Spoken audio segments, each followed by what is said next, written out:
Kali ini kita akan melihat cara mengubah format teks pada HTML.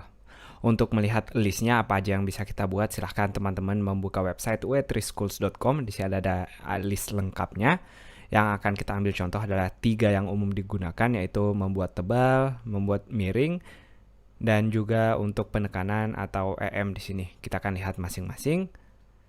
Langsung aja kita akan buat satu teks untuk dimainkan, yaitu dengan tag P, sebuah paragraf.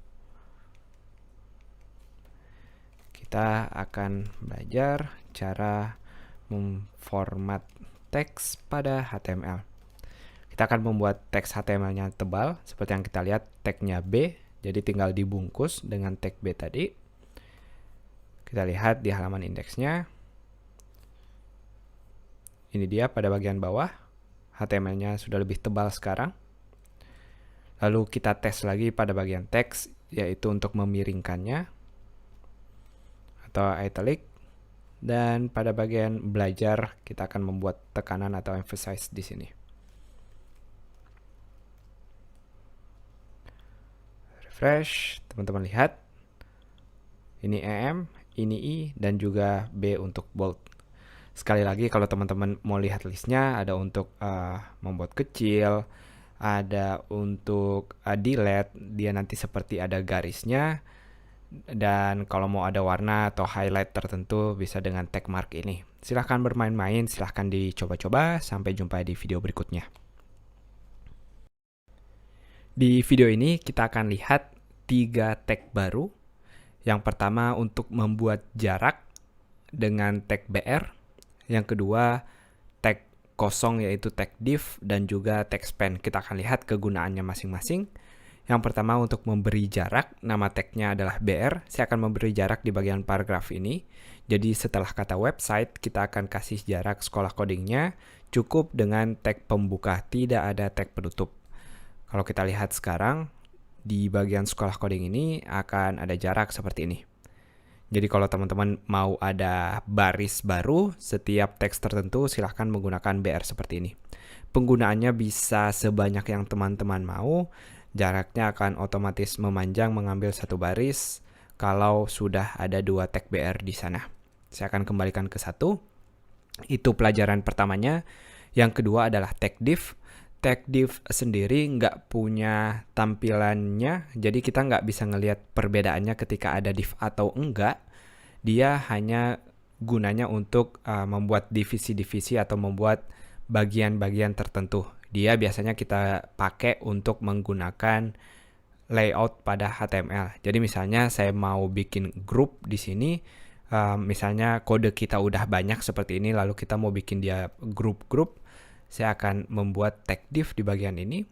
Begitu juga di penutupnya, /div seperti ini. Jadi bagian ini khusus untuk bagian pentingnya, di mana ada H1 dan juga H2 di sana.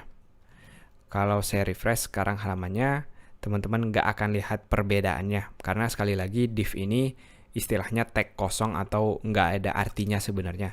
Kecuali nanti teman-teman udah belajar CSS, di sana kita bisa ngelakuin banyak hal. Kalau biasanya ketika kita udah punya tag di dalam tag seperti ini, jadi tag H1 dan H2 ini berada di dalam tag div, kita akan melakukan indent atau jarak dari baris kirinya seperti ini. Seperti tag sebelumnya, ketika saya punya HTML, karena yang lainnya berada di dalam tag HTML, maka bagian head dan body saya kasih jarak 1 tab. Begitu juga dengan title, karena dia ada berada di dalam tag head, maka saya akan kasih jarak 1 tab lagi. Nanti teman-teman pelan-pelan akan terbiasa untuk melakukan ini. Lalu misalnya kita akan mengelompokkan bagian ini lagi, bagian teks, kita akan bikin div baru lagi di sini. Seperti ini. Jadi kita akan kasih jarak bagian yang ada di dalamnya. Begitu juga dengan bagian yang ini.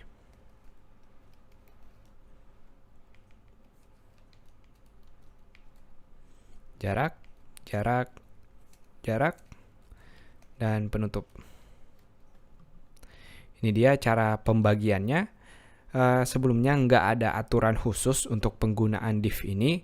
Sekali lagi, umumnya div ini digunakan untuk membagi seksi-seksi atau grup-grup pada bagian HTML kita agar dia lebih rapi. Jadi anggap saja ini adalah bagian header kita, lalu ini bagian kontennya, dan ini bagian footernya. Nanti teman-teman akan lihat manfaatnya lebih lagi kalau udah belajar CSS. Kita bisa ngatur style atau ngatur warnanya, ngatur jarak bagian tertentu dengan bantuan div ini, yang nanti kita akan berkenalan dengan atribut ID dan juga atribut class. Tenang aja kalau semuanya masih belum familiar, sama sekali nggak masalah. Tujuan kita belajar tag BR dan juga tag div di bagian ini. Kita lanjut ke pelajaran ketiga, yaitu tag span. Span sendiri mirip dengan div, tapi perbedaannya tag span tidak akan membuat jarak otomatis. Yang saya maksud seperti ini, kalau saya membuat tag span di sini, misalnya bagian membuat website, saya gunakan seperti ini, kita nggak akan lihat perbedaannya di sini. Tapi kalau saya menggunakan div,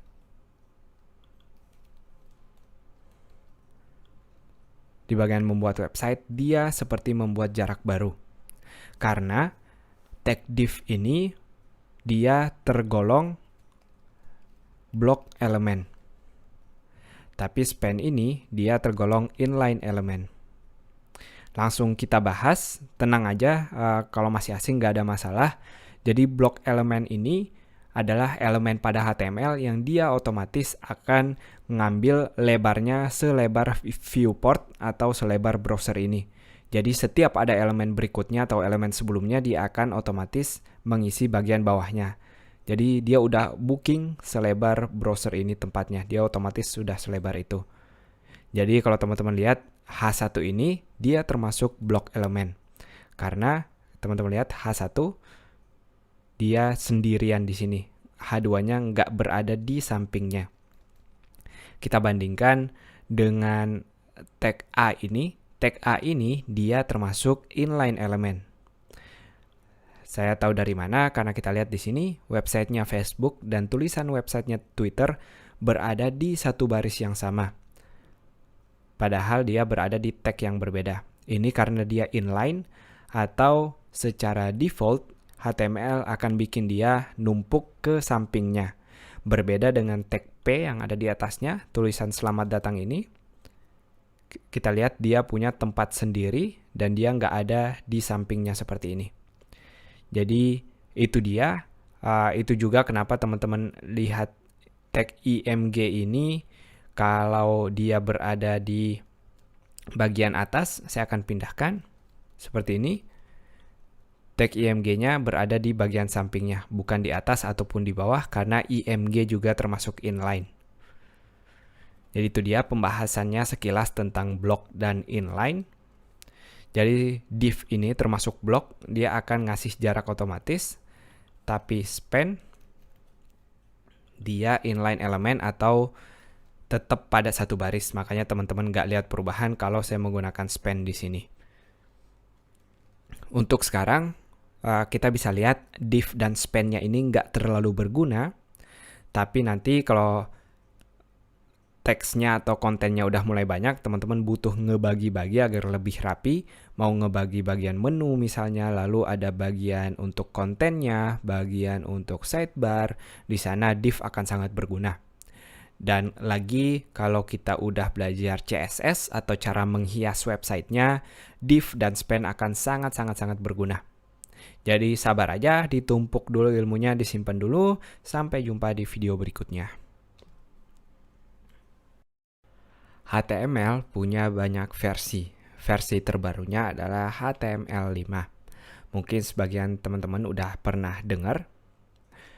Untuk HTML5 sendiri, ada deklarasi yang perlu kita lakuin. Faktanya untuk semua versi HTML punya tag masing-masing untuk ngasih tahu browsernya versi HTML mana yang akan kita gunakan. Karena masing-masing versi HTML punya fitur-fitur atau fungsi-fungsi yang berbeda. Makanya kita harus ngelakuin yang namanya deklarasi.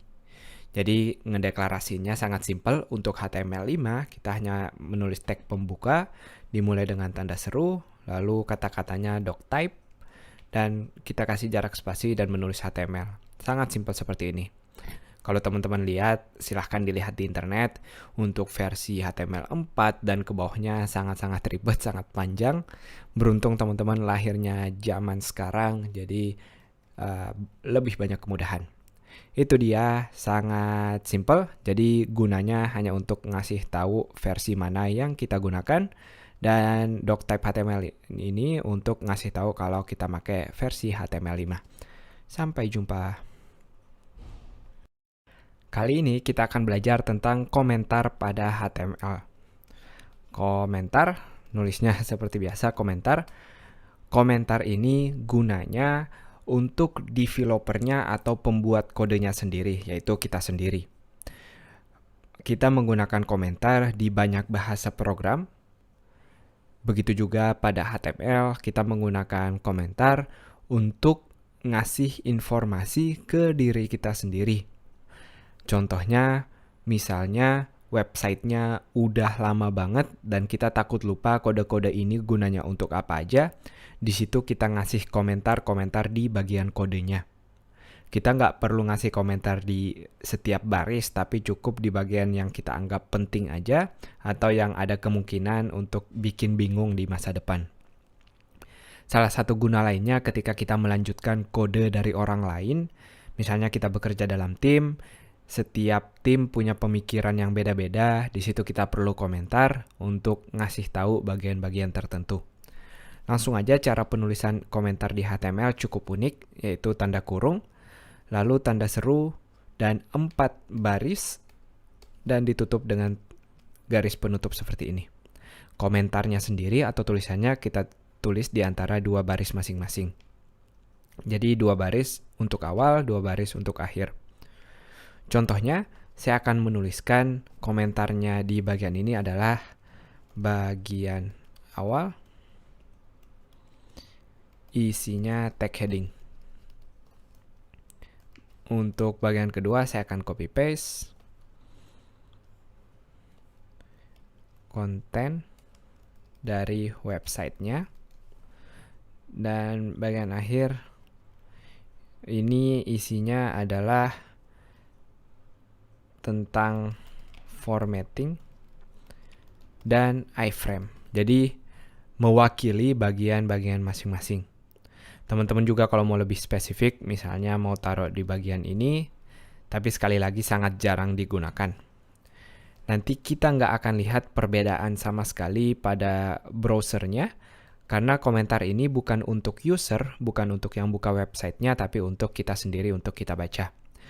Yang umum digunakan juga orang menggunakan komentar di bagian awalnya untuk ngasih tahu siapa pembuatnya, tanggal berapa dibuatnya, siapa yang udah edit, dan seterusnya.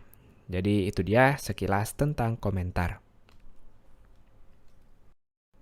Agar lebih menarik, kita akan mulai belajar membuat lebih dari satu halaman dan menghubungkannya. Untuk itu, teman-teman bisa ke bagian foldernya lalu membuat filenya di sini, atau saya akan menggunakan text editor saya di sini untuk membuat file baru. Jadi bebas, intinya kita mau buat file baru. Misalnya di sini saya akan membuat file kontak.html, karena ini file HTML juga, maka bagian formatnya harus .html. Sebagian besar kontennya akan saya copy paste, tapi kita akan hapus bagian-bagian yang tidak digunakan hanya untuk melihat kalau ini halaman yang berbeda. Saya akan menuliskan di bagian judul, nanti kita lihat di bagian title-nya, kontak sekolah coding, begitu juga pada bagian H1 seperti ini. Jadi kalau kita sekarang buka kontak.html, kita bisa lihat halaman yang baru kita buat tadi. Sekarang tugasnya gimana kita bisa menghubungkannya halaman ini dengan halaman sebelumnya. Kita akan buat menu di sini. Kita udah belajar cara membuat komentar. Menu website. Kita bungkus dalam div agar lebih rapi. Pada menu websitenya saya akan tuliskan tag A-nya di sini, karena setiap kita mau menggunakan link yaitu tag A. Atributnya href, kita bisa menulis home untuk halaman awal, lalu kita copy paste halaman kontak untuk halaman yang ini. Namanya sesuai dengan nama yang kita simpan tadi, kontak HTML yang awal index.html. Jadi perhatikan nama file masing-masing. Kalau kita pindah ke browser sekarang, kita udah punya dua menu. Saya klik bagian home, kita pindah ke bagian awal, dan tentu aja kita butuh menu yang sama, copy, lalu paste di bagian sini, dan kita bisa bolak-balik halaman kontak, halaman home, halaman kontak, halaman home. Sangat simple. Kita naikin lagi levelnya. Sekarang gimana kalau misalnya kita punya folder baru di sini? Saya akan kasih folder baru. Saya tulis namanya subfolder misalnya. Lalu bagian kontak HTML ini saya pindahkan ke subfolder tadi. Kalau kita lihat di browser sekarang, ketika mencoba ke halaman kontak, kita akan mendapatkan halaman error karena halaman kontak ini sudah nggak berada di satu folder yang sama. Sama seperti belajar pada gambar, kita butuh menuliskan nama foldernya seperti ini. Jadi saya balik lagi, kita refresh. Sekarang kalau saya ketik kontak, kita masih bisa melihat halaman yang sama. Tapi perhatikan kalau saya klik home sekarang, kita berada di halaman error. Kenapa? Karena saat di halaman kontak, ketika kita mencoba mencari home, dia akan mencari indeks HTML yang ada pada subfolder ini. Sementara indeks HTML-nya nggak ada di dalam folder ini, tapi satu folder mundur ke belakang. Untuk mengakses folder di belakangnya atau sebelumnya, kita butuh 2 titik, lalu garis miring seperti ini.